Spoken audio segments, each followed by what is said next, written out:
নমস্কার, আমার রান্নাঘরে আপনাদের স্বাগত। আজকে বানাবো নারকেল চিংড়ি মাছের মালাইকারি। মালাইকারি বানানোর জন্য চিংড়ি মাছগুলি প্রথমে ধুয়ে পরিষ্কার করে নেব। তারপরে এর মধ্যে নুন হলুদ মেখে নেব। কড়াইতে তেল গরম করে চিংড়ি মাছগুলি একে একে হালকা করে ভেজে নামিয়ে রাখবো। চিংড়ি মাছগুলি ভেজে নিয়েছি ভালো করে।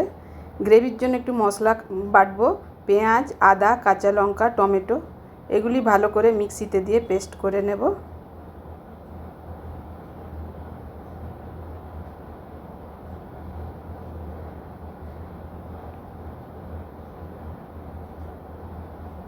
মালাইকারি গ্রেভির জন্য একটু নারকেলের দুধ বানাবো। নারকেল কুড়িয়ে নিয়েছি, উষ্ণ একটু গরম জল দিয়ে ভালো করে চিপে চিপে নারকেলের দুধটা বার করে নেব আর ছেঁকে রাখবো। এই দেখুন নারকেলের দুধ।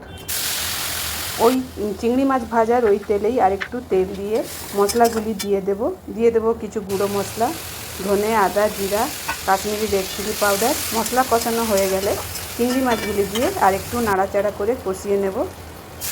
এরপরে দিয়ে দেব নারকেলের দুধ। নারকেলের দুধ দিয়ে সামান্য নুন চিনি দিয়ে ভালো করে ফুটতে দেব। আপনি যদি চান ঝোল রাখবেন, না হলে শুকনো করে দিতে পারেন। ব্যাস তৈরি আমাদের চিংড়ি মাছের মালাইকারি। আমার ভিডিও দেখার জন্য ধন্যবাদ।